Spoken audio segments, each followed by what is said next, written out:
Let's say you're a studio executive and you have one goal you want to achieve. You want a $1 billion blockbuster. You want a movie to be a part of the zeitgeist, to be talked about and be iconic. Of course, you don't want just one hit, but the foundation for more. You want sequels that do even better, fuel for your theme parks and streaming services. You don't just want a $1 billion blockbuster, you want a $1 billion franchise. The 2010s were the decade of the $1 billion franchise, and over the course of the decade, developed rules for $1 billion success. The first rule is that nostalgia sells. If you can't tell a great original story, you can always build off of or plagiarize a film that audiences already adore. The second rule is that action speaks louder than words. If you want to sell the movie to a global audience, you need over-the-top spectacle that everyone can understand. The third rule for success is to prioritize franchises above everything. Making a movie isn't enough anymore. You need a whole interconnected universe. You need movies that build upon each other that keep the audience engaged. These rules worked wonders for the studios, crescendoing in 2019 where 9 films made over $1 billion, 7 of which were from Disney. But we're firmly in a new decade now, and to quote the tagline from Scriptforum, new decade, new rules. I've already covered the downfall of these rules in the 2023 Blockbuster Reckoning. Nostalgia no longer consistently sells, spectacle doesn't consistently wow, and the connected universes no longer connect with the audiences they're built for. Now, these mega franchises that have recently disappointed aren't exactly dead, at least not all of them, but the rules for Hollywood are similar to the rules of NASCAR as portrayed in Talladega Nights, The Ballad of Ricky Bobby. If you ain't first, you're last. So much of the conversation has been about how superhero films, Star Wars, nostalgic reboots, and dumb spectacles are all equally last. But that begs the question, who's first? What is the new dominant trend taking over? If the king is dead, who's the new king? Let's start by looking at the $6 billion films since the start of the new decade. Now, the outlier here is Jurassic World Dominion, which only barely made $1 billion, while taking a significant drop from Fallen Kingdom. It's also fucking terrible, so for the purpose of this discussion, I'm omitting it. It's not a growing franchise. This leaves us with $5 billion hits over the course of 2 years. Spider-Man No Way Home, Top Gun Maverick, Avatar The Way of Water, the Super Mario Bros. Movie, and Barbie. In order to determine the new rules for success, we need to examine how each individual film broke out and how they differ from their peers and the blockbusters of yesteryear. The first film on this list is Spider-Man No Way Home, which is the only superhero film to be on this list, the former blockbuster king. The superhero genre is of course all in on the multiverse trend, which is already fucking exhausted. But No Way Home struck while the idea was still fresh. By now, we expect heroes from different universes to show up like jump scares in a Conjuring movie, but when No Way Home brought the 3 Spider-Men together, it genuinely felt like doing so was impossible. Even though we all knew it was coming like 5 months earlier. The copycatters think that just bringing back these characters will work, but No Way Home works because of the specific circumstances of its crossover. Most franchises are hindered by behind-the-scenes drama, but No Way Home is the rare movie that benefited from it. Both the original Spider-Man trilogy and the Amazing reboot ended on sour notes for audiences and the creatives involved. This led to premature reboots from both series, the creatives reluctantly moving on, and a web of hanging threads and missed potential. No Way Home then swooped in and used these drop setups from these rebooted universes, finally giving them a place to pay off. From Peter 3 saving MJ, to Peter 2 getting to reunite with Otto and finally save Norman, these are the moments where No Way Home soars. However, these added elements never completely take over the story. At the end of the day, this is still Holland's film, and by merging these multiple worlds, Holland transforms into his best version of Spider-Man yet. The most important thing No Way Home does is that it quits while it's ahead. It shows us unlimited possibilities, but then focuses on closure. It fulfills the promises of the Spider-Man stories of old, but then says goodbye to them for good. By design, you can only do No Way Home once, but the MCU wants to do it again and again, and again.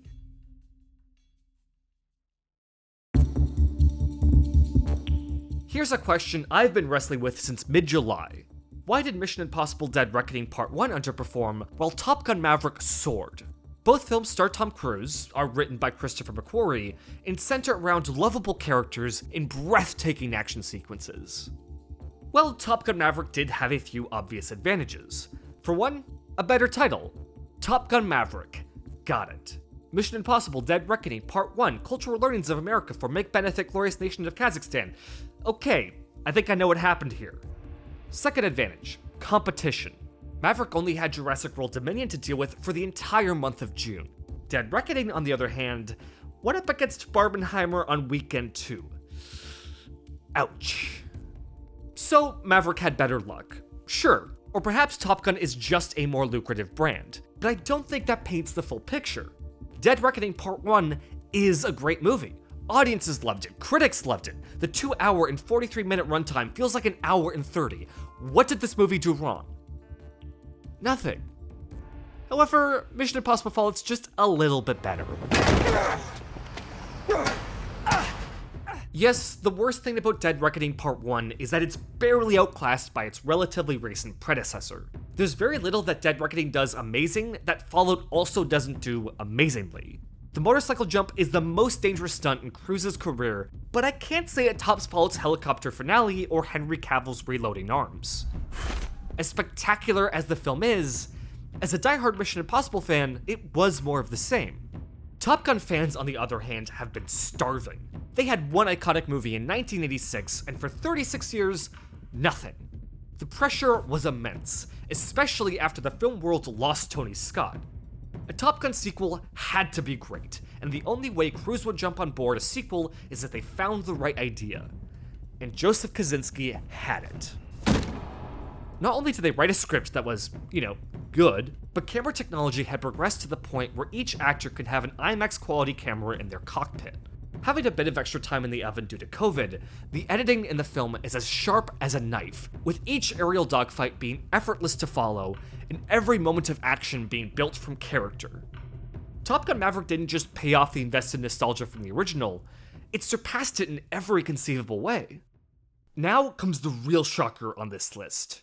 The sequel to Avatar made over $1 billion. Who could have seen this coming? Now, I wouldn't call it an outlier, but The Way of Water certainly plays by its own rules. Avatar 2 would have made $2 billion in any decade it released in. It's directed by James Cameron. Frankly, he's probably disappointed it didn't make $3 billion. When James Cameron releases a film, you know you're seeing the absolute pinnacle of what film technology can do at that point in time. The Avatar films are so funny because they have zero online presence, the one thing every other franchise is built around, only to run circles around the mall at the box office. Everyone goes to these movies, trips balls in IMAX 3D, and then never talks about them again. I love it. Still, the power of immersion cannot be overstated. Pandora has only gotten more interesting as a setting, and Cameron's action skills haven't missed a beat. The next film on this list is the least interesting narratively, but the most interesting financially. The Super Mario Bros. Movie. Video game adaptations have been a naughty word in the industry for a very long time, but between this and the Last of Us HBO show, they're starting to make their way to the big leagues. There's not much I can say about Mario Bros. Creatively. As a movie, it's fine, but that's a film critic in me talking. Now let's have the Mario fan in me talk. The things that impressed me the most about the Mario movie weren't the characters or storytelling or anything like that. It was the details. It was the way Mario's arms flew to his side as he ran through the levels, how the blue shell from Mario Kart actually got used in an interesting way, or how the score pulled from every era of Mario's history and blended them into a beautiful symphony. Certain nostalgia buttons have been pushed so aggressively over the years that we've grown completely numb to them. But these are nostalgia buttons I've never been pushed on before, certainly in a movie theater. Lastly, we have Barbie. If there's any indication for what the next wave of billion-dollar blockbusters will look like, this is it. It's high-concept, creator-driven filmmaking, hijacking unknown intellectual property. Barbie's not just different from the safe franchise blockbusters of last decade, it's a direct response to them. Where many films pretend to tackle real-world issues, Barbie centers the entire conflict around the patriarchy while never losing its comedic touch. It's bold, it's pink, it swings for the fences, and it can knock it out of the park. Huh? Yeah? Aren't we supposed to vote today? What? So these are the 5 breakout hits of the 2020s so far. Let's use them to create the 3 new rules for blockbusters. Rule number 1. Nostalgia sells. But with a twist. It's not enough anymore to just show the audience something they're nostalgic about. There needs to be a hook. If the 2010s blockbuster is about taking something familiar and doing something slightly different, then the 2020s blockbuster is about taking something familiar and throwing it on its head. Novelty is everything, as the last decade taught us that nostalgia has a sharp half-life. The second rule now is that innovative action speaks louder than words. Many of the would-be action blockbusters have failed to reach their 2010s heights, whereas Top Gun Maverick and The Way of Water thrived because they're the pinnacles of their genres. If you raise the bar, the audience will come. The highs of big-budget spectacle are here to stay, but the grading curve is far more steep. Lastly, we get to the third rule. Prioritizing franchises above everything was the rule of last decade, and looking at this list, it no longer applies. All of these films are new branches in their respective series, or have come so late that they're basically franchise relaunches. The one exception, of course, is No Way Home. However, it stands out from its peers because it pulled off the multiverse event film before it was expected.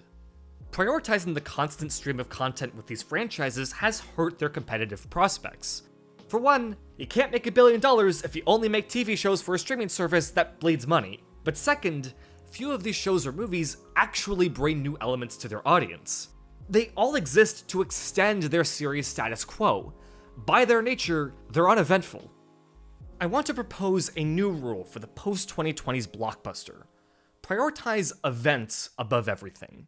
The diversity in these films speaks to their event status. They all beat out their competition. Barbie isn't trying to be Mario Bros, which isn't trying to be Avatar. The lack of audience overlap is their advantage. Something that's hurt a lot of wannabe blockbusters is that they're aiming to please everyone.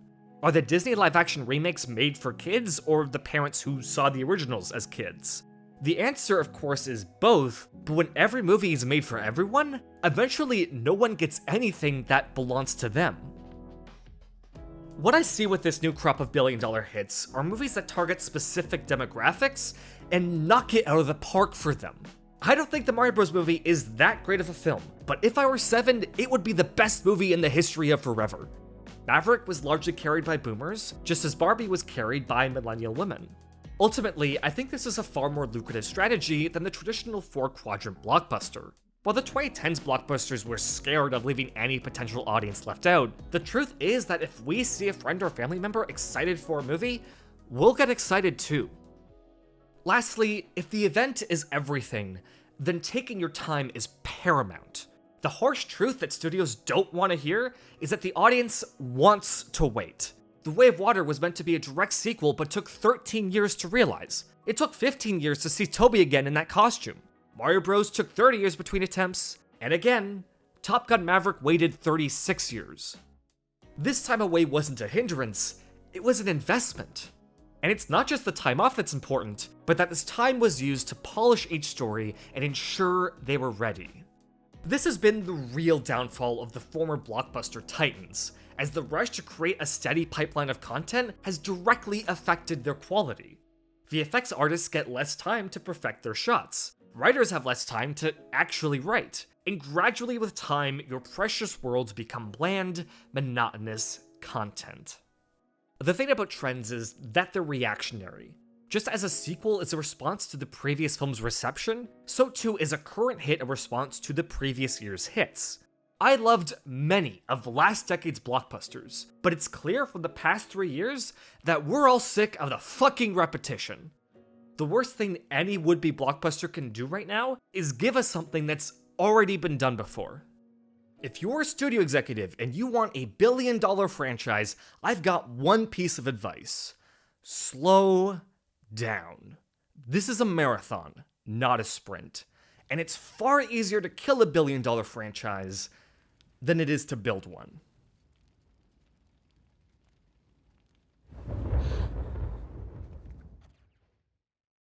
So I'm recording this outro right as the Marvels is completely tanking at the box office, and we really are witnessing a power shift in blockbuster entertainment and what audiences want. And that will be the bulk of my coverage here on this channel for the foreseeable future. You know, just as the blockbuster is evolving and changing, so too must my coverage of it. And if you want to be around for that, well, you know what to do.